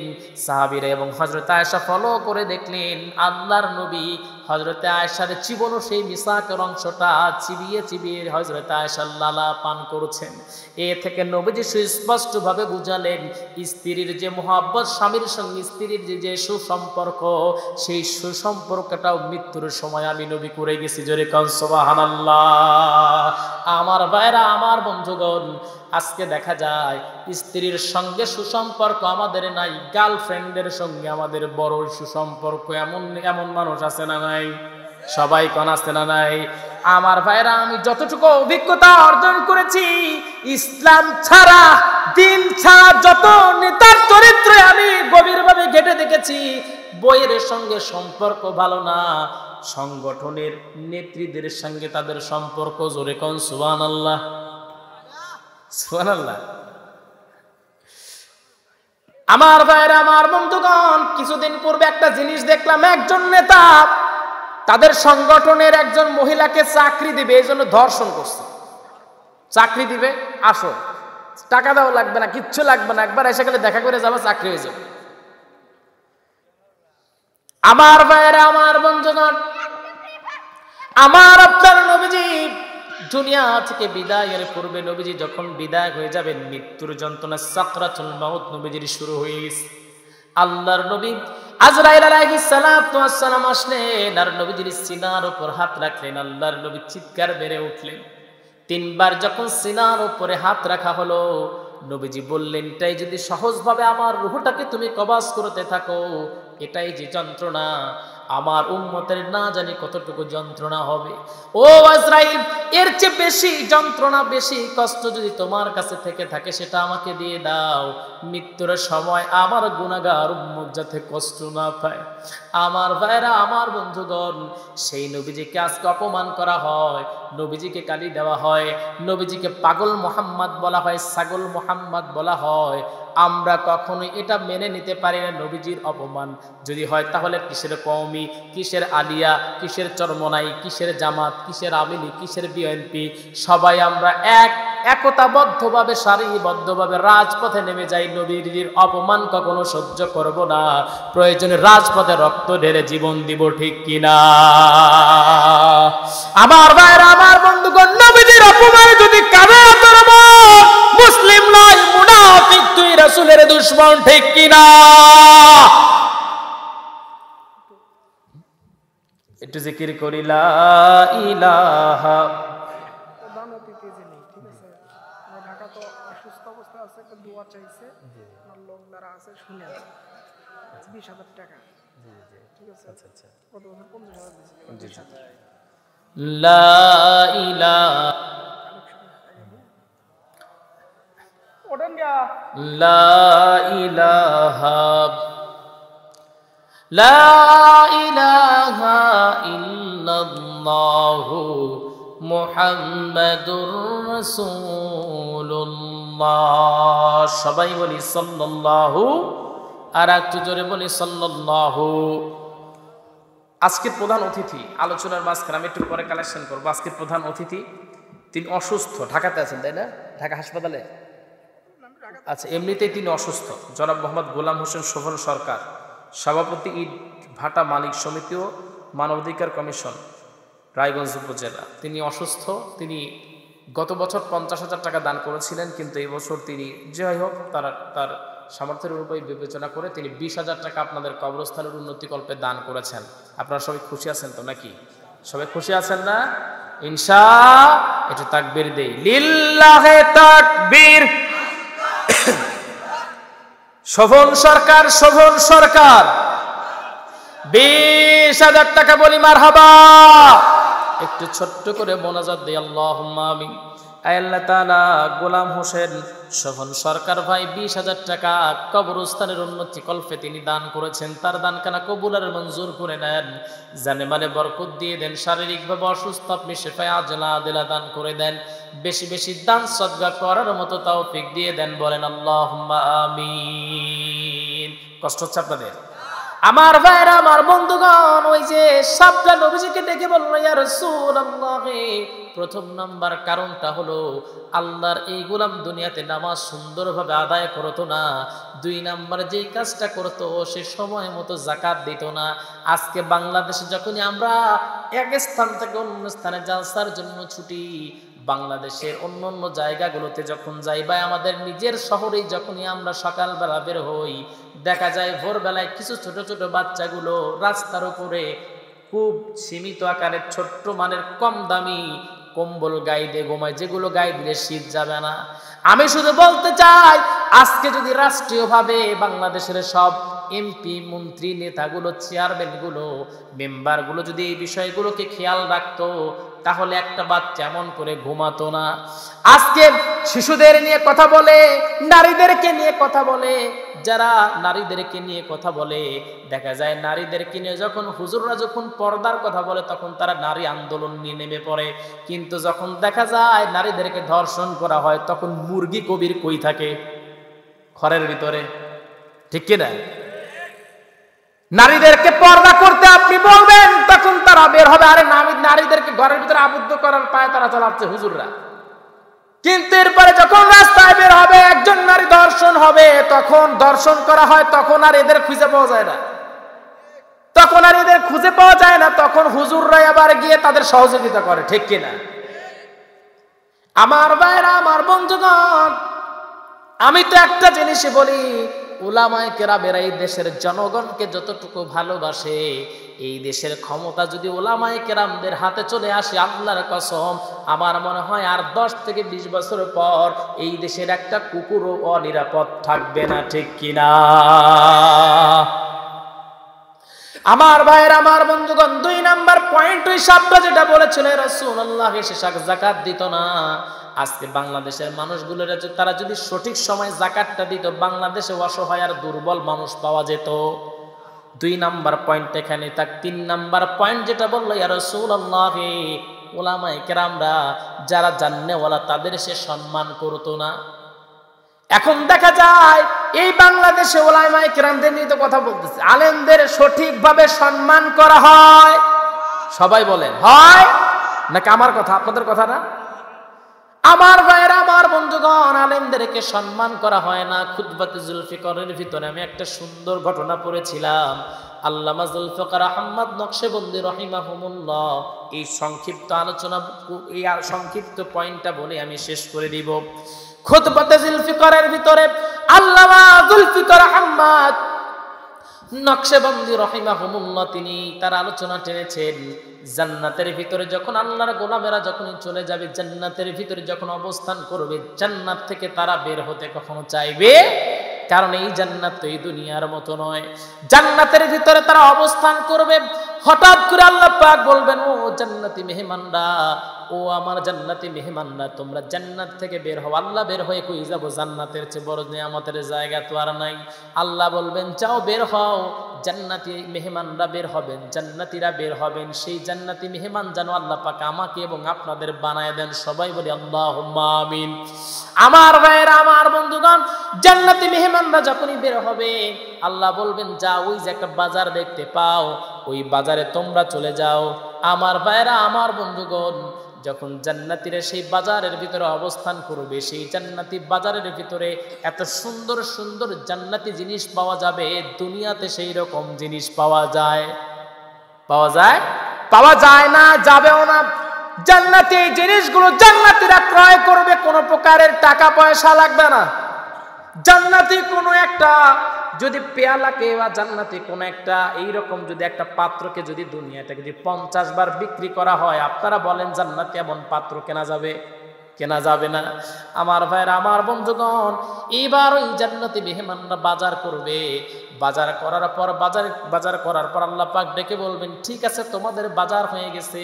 সবাই ডেকে বলবে, আল্লাহ জান্নাতে তো ভালোই ছিলাম, আবার এই বাজারের ভিতরে নিয়ে আসতেন কেন? ক্রয় বিক্রয়ের জন্য, মানে কিসের জন্য? ক্রয় করার জন্য নিয়ে আসতেন নাকি? আল্লাহ পাক ডেকে বলবেন, ও জান্নাতি মেহমানরা, এই জন্য তোমাদেরকে নিয়ে আসছি। কারণটা হলো, তোমরা দুনিয়াতে জুমার দিনে তোমরা সবাই একত্রিত হতা। এই যে জুমার দিনে তোমরা সবাই একত্রিত হইতা, আমি আল্লাহ পাক আজকের এই জুমার দিনের সম্মানার্থে তোমাদের সবাইকে জান্নাতের বাজারে একত্রিত করলাম। জোরে কোন সুবহানাল্লাহ। তাহলে জুমার দিনের মর্যাদা আছে না নাই? সবাই বলেন আছে না নাই? এই যে জুমার দিনে তোমাদেরকে একত্রিত করলাম, এরপরে আল্লাহ পাকের ওই জান্নাতি মেহমানদের জন্য এরকম বিশাল আকৃতির একটা প্যান্ডেল করা হবে।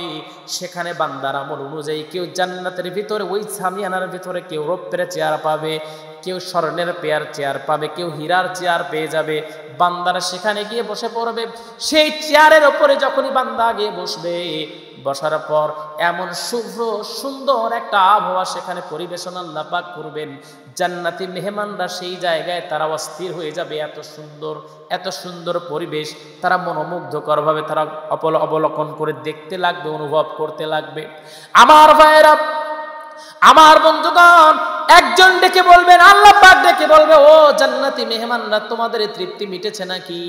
জান্নাতি মেহমানরা ডেকে বলবে, আল্লাহ আমাদের তৃপ্তি মিটে গেছে। এত সুন্দর নাজ নিয়ামত আপনি জান্নাতের ভিতরে আমাদেরকে আপনি দান করেছেন। সঙ্গে সঙ্গে আল্লাহ পাক বলবেন, না, তোমাদেরকে এখনো পূর্ণাঙ্গভাবে তোমাদের নিয়ামতটা জান্নাতের ভিতরে দেওয়া হয় নাই। তখন তোমরা যদি এই বিষয়টা জানতে চাও, কোন বিষয়টা তোমাদেরকে এখনো দেওয়া হয় নাই, তাহলে তোমরা জান্নাতের আলেমদের কাছে চলে যাও। দুনিয়াতে যখন একজন বাচ্চা যখন রাত 3টার সময় যখন গর্ভ থেকে যখন বের হয়, তখন মসজিদের মুয়াজ্জিনরে লাগে, হুজুরে ডাকে, হুজুরে নিয়ে আসেন, আমার ছেলেটা হয়েছে, একটু কানের কাছে আজান দেন। হুজুরকে নিয়ে যাওয়া হয়। 3টার সময় সেই বাচ্চাটার এখনো সেই নোংরা কোনো কিছু মুছা হয় নাই, কানের কাছে মুখটা নিয়ে হুজুর আল্লাহু আকবার বলে আজান দেয়।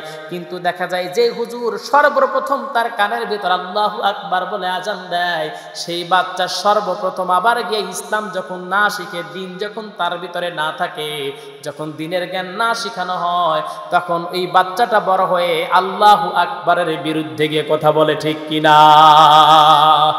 আমার ভাইয়েরা, এরপরে যখন ওই সন্তানটাকে খাতনা দেওয়া হয়, তখনও হুজুরের দরকার হয়। আবার ওই ছেলেটাকে যখন বিবাহ করানো হয়, তখনও হুজুরের দরকার হয়। আপনাদের এলাকায় কেমন আমি জানি না, একই নিয়ম মনে হয়। আপনাদের এখানে যখন এই যে কাজী সাহেবরা আসে, কাজী সাহেবরা এসে সরকারি কাগজ খাতাগুলো সই করে 3000 4000 টাকা দিয়ে দেন। আমার ভাইয়েরা, আমি একটা কথাই শুধু বলি, প্রায় এই বছর অনেক জায়গায় কথাটা বলছি, সব জায়গায় বলি একটা কথা, সব জায়গায় একটা কথা বলি, সেটা হলো সারাটা দিন আর রাত মিলে যদি 10-15 দিন কাজী সাহেব যদি ওইগুলো লেখে, এরপরে যদি বাসর ঘরে দেওয়া হয়, স্বামী আর স্ত্রী যদি সম্পর্ক করে, হালাল হবে নাকি হারামজাদা বের হবে? হ্যাঁ, হারাম হবে। কাজী সাহেব লেখলেই কাজ হবে না, কবুল পড়ার লাগবে আপনাদের মসজিদের ইমাম সাহেবের, তারপরে এটা হালাল। কাজী সাহেব লিখলো না, কিন্তু আপনাদের মসজিদের ইমাম সাহেব বলালো কবুল, বলো কবুল, এরপরে খুতবা পড়ালো, দোয়া করে দিল, হালাল হয়ে গেল। কিন্তু কাজী সাহেবরে দেয় 4-5 হাজার টাকা, হুজুরে দেয় 200 টাকা। এমন কিছু বদমাইশ আছে না নাই? হ্যাঁ, যে আপনার বিবাহটাকে হালাল করে দিল, আপনাকে আনন্দের স্বর্ণ শিখরে পৌঁছায়া দিল, হালাল করে দিল, খুতবা পড়ে দোয়া করে সেই মানুষটার 200 টাকা কোন বিবেকে আপনি দেন? আমার ভাইরা, এরপরে যখন ওই ছেলেটার বাবা যখন মারা যায়, তখন মারা যাওয়ার পর ওই ছেলেটা ডাক দেয়, হুজুর আমার বাবা মারা গেছে, রাত 3টার সময় একটু ধুয়ে দেন। যখন নিয়ে যাওয়া হয়, হুজুর গোসল করায়া দেয়। গোসল করানোর সময় রাত 3টা বাজে, শীতের সময়, হুজুর কাঁপতে কাঁপতে গিয়ে গোসল করায়া দেয়। যখন গোসল করায় তখন আল্লাহর ওই গোলাম পায়খানা করে ফেলছে, মৃত্যুর যন্ত্রণায়, সাকরাতুল মউত, পায়খানা করে ফেলছে। সেটাই আবার হুজুররাই পরিষ্কার করে, এরপরে কবরের ভিতরে রাখে। এরপর কবরের ভিতরে রাখার পর আল্লাহর ওই গোলাম দোয়া করে, ওই হুজুরটা দোয়া করে, আল্লাহ সারাটা জীবন আমার এই বান্দা ভালো মানুষ ছিল, আপনার এই বান্দা ভালো মানুষ ছিল, হুজুর আল্লাহ আপনার জান্নাত দিয়ে দেন। কিন্তু সারাটা জীবন ইসলামের বিপক্ষে স্লোগান দিছে। হুজুরদেরকে দিয়ে এত কাজে লাগে, এই দুনিয়াতে কাজে লাগছে, আরো কাজে লাগে। আবার যখন দুনিয়া থেকে বিদায় হয়ে যাবেন, বিদায় হয়ে যাওয়ার পর ওই যে জান্নাতি মেহমান, তারা আল্লাহর কাছে আল্লাহ যখন বলবেন, তখন জান্নাতি মেহমানরা গিয়া ওই আল্লাহ জান্নাতি মেহমান আলেমদের কাছে যাবে, জান্নাতি আলেমদের কাছে যাবে। জান্নাতি আলেমরা বলবে, ও আল্লাহর গোলামেরা সব নিয়ামত পেয়েছো, একটা নিয়ামত পাও নাই, রব্বে কারিমের দেখা এখনো পাও নাই। আমার ভাইরা, ওই জান্নাতের ভিতর আলেমদের দরকার হয়েছিল, দুনিয়াতে আলেম লেগেছে, জান্নাতের ভিতর আলেমদের লাগবে। এই জন্য আলেমদের কখন আমরা অপমান করব? সবাই বলেন করব? করব না। দুঃখ আর পরিতাপের বিষয়টা হলো, বাংলাদেশের ভিতরে এখন আলেমদের মারামারি আছে না নাই? সবাই বলেন আছে না নাই? আলেমেরা মারামারি করে, অন্যদিকে কাফের বেঈমান মুনাফিকরা 144 ধারা জারি করে সব বন্ধ করে দেয়, ঠিক কিনা? এই যে একটা বিষয়, বাংলাদেশের ভিতরে একটা জিনিস আমি ফলো করে কয়েকটা দিন হলো দেখা যাচ্ছে যে বাংলাদেশের শ্রেষ্ঠ ওলামায়ে কেরাম যারা, তারা এই একটা বিষয় নিয়ে বলেছেন, কণ্ঠ নিয়ে আলোচনা করা। শেখ মুস্তাকুন নবী হাফিজাহুল্লাহ ওয়ারা, তিনি কণ্ঠ নিয়ে আলোচনা করা, এই বিষয়টা নিয়ে তিনি বলেছেন। কারণ অনেক বক্তা মানে টানতে টানতে ওই একটা মানে ওয়াজের একদম সাইজ বের করে ফেলে দেয়, এরকম আছে না? মানে টানতে টানতে এই যে এটার বিরুদ্ধে তিনি বলছেন। আর এরপরে আবার তিনি বলেছেন যে এই যে অগ্রিম হাদিয়া নেওয়ার ব্যাপারে তিনি বলেছেন, অগ্রিম টাকা নেওয়ার ব্যাপারে তিনি বলেছেন যে অগ্রিম টাকা যারা নেয় তাদের বিপক্ষে তিনি বলেছেন। আবার অনেক আলোচক যারা অনেক টাকা নিচ্ছে, এত টাকা নিচ্ছে যেগুলো বলার বাইরে, এই বিষয়গুলোর বিপক্ষে তিনি বলেছেন। তো এই যে অগ্রিম নেওয়া, যেটা আমি অবশ্যই ওনাকে সমর্থন দেই যে অগ্রিম টাকা নেওয়া এটা আসলে কতটুকু যুক্তিসঙ্গত, তবে বাস্তবিক প্রেক্ষাপটটা অন্যরকম। যেমন আপনারা জানেন মুফতি কাজী ইব্রাহিম, তিনি বড় মাপের একজন আলোচক, তিনি একদিন বললেন যে আমার একটা প্রোগ্রাম ছিল রাজশাহীতে, তো তারা বললো আমি কোনো প্রকারের কোনো চুক্তিও করি নাই, কোনো হাদিয়াও নেই নাই, জালসায় গেছি, কেউ রিসিভ করতে আসে নাই, জালসায় গেলাম, জালসা করলাম, চলে আসব, কমিটির কারো সাথে আর দেখা নাই, কেউ নাই, খোঁজ খবর নাই, আমি আমার টাকা দিয়ে গেছি, আমার টাকা দিয়ে চলে আসছি। এরপর শায়েখ আহমদুল্লাহ, যিনি প্রশ্নোত্তর করে থাকেন, খুব ভালো একজন মানুষ, তিনি বললেন যে আমি একটা জালসায় গেছি, অগ্রিম নেই, এই জন্য ওই জালসার আর কোনো হদিসই নাই। তারপরে গেলাম জালসায়, আমাকে টাকা দেওয়া হয়েছে, অনেকটা বান্ডিল দিছে, বান্ডিলের উপরে 1000, নিচে 1000, মাঝখানে কাগজ। এই যে একটা অবস্থা। আমি রুহুল আমিন সাব্বির ব্যক্তিগতভাবে যে সকল জালসাগুলোতে অগ্রিম নেই নাই, চাই না, যারা দেয় ভালো, তবে বলি যে একটু টাচ করি। কেন? আমি অভিজ্ঞতার মানে এগুলোর সম্মুখীন হয়েছি। অনেক প্রোগ্রামগুলোতে দেখেছি যে জালসার ডেট নিচ্ছে 1 বছর আগে, মাঝখানে আমি যদি ফোন দিই, ভাই জালসা ঠিক আছে, বলে হুজুর কবে জালসা নিয়েছিলাম, অতঃপর দেখা যায় যে জালসা 3 দিন পর এই সময় ফোন দিলে, হুজুর সঙ্গত কারণে তো আপনাকে বাদ দেওয়া হয়েছে, আমাদের এই জালসাটা তো হয়ে গেছে। আর যদি টাকা যদি আগে নিয়ে রাখা যায় তাহলে বেটারা ঠিকই মনে রাখে। আবার অনেক জালসায় গেলে দেখা যায় যে কমিটির কোনো খোঁজই থাকে না। আবার এমনও জালসা আমি গিয়েছি, গত বছর শেষ প্রোগ্রাম যেটা আমি করেছি, এই কথাটা বলে আমি কালেকশন করবো, সর্বশেষ জালসাটা করেছি আপনার আমার এই যে ভাই ছিলেন মুফতি মৌলানা হযরত মৌলানা ইলিয়াস হোসেন, তিনি ছিলেন। তো এই প্রোগ্রামটাতে আমি গেলাম আপনার লালমনিরহাট পাটগ্রাম। তোরাই বললো হুজুর আপনাকে এই হাদিয়া আমরা দিব। ঠিক আছে। তো জালসা শেষে দিকে কারোর খবর নাই। আমাদের গাড়ি খরচ হলো 10,000 টাকা, আনুষঙ্গিক খাওয়া দাওয়ার খরচ আছে, সারাটা দিন লেগে গেছে। বাচ্চাদের কাছে এখনো মনে আছে, বাচ্চাদের কাছে 14,770 টাকা পাঠাই দিছে আপনার 5 টাকা, 10 টাকা, 50 টাকা, 100 টাকা, 500 টাকা, 1000 টাকা, সব মনে হয় সেরা টাকা, মানে মাত্রই কালেকশন করে নিয়ে আসছে। তা আমাদের খরচ ওখানে 12,000 টাকা, 13,000 টাকা। তাহলে কোন বিবেকে তারা এই কাজটা করে? তো এইরকম যে জালসার ব্যক্তিদের সম্মুখীন হওয়ার কারণে হুজুররা এখন আগেই অগ্রিমও নেয়, মিটাইয়াও নেয়। এই বিষয়গুলো হুজুররা ঠিকই জানে, কিন্তু তারপরেও তারা এই বিষয়গুলো আমাদের সচেতন করে। আমার কথা কি বুঝতে পারতেছেন তো নাকি? তারা সচেতন করে। এই যে মৌলানা একজন বড় ভাই হযরতুল আল্লাহ হযরত মৌলানা আলী হাসান ওসামা এবং আপনার সোহাইব আহমেদ আশরাফি ভাই, তার মধ্যে যে এই বিষয়টা নিয়ে একটু দ্বন্দ্ব চলতেছে, এইটা নিয়ে তারা কথা বলতেছে। তো আমি মিডিয়ার মাধ্যমে, এই যে মিডিয়া আসছে, তো এই যে মিডিয়ার মাধ্যমে অবশ্যই তাদেরকে একটা মেসেজ দিতে চাই যে আপনারা যে এরকম তর্ক ঝগড়া করেন, অবশ্যই আমার সিনিয়র আপনারা, আপনাদের সম্মান আমার দেওয়ার মানে এত ভালোবাসি আপনাদের বোঝানো যাবে না যে আপনারা যে মারামারি করেন এগুলো আজকে মুনাফিকরা আজকে এটাকে সুযোগ হিসাবে কাজে লাগাচ্ছে, ঠিক কিনা? আপনারাই যদি মারামারি করেন তাহলে এই দেশের সাধারণ মানুষরা তো আপনাদের ভুল বুঝে, মানুষ কমেন্ট আপনাদের খারাপ বলে। অবশ্যই এই বিষয়গুলো যদি সমঝোতায় আসতে হয় তাহলে আপনারা আসেন, এক জায়গায় বসে সেটা সমঝোতা করেন। আমি এটাই বলি ব্যক্তিগতভাবে, আমরা চাই উলামায়ে কেরাম সবাই এক হয়ে যাক, ইনশাআল্লাহ। সবাই বলে ইনশাআল্লাহ।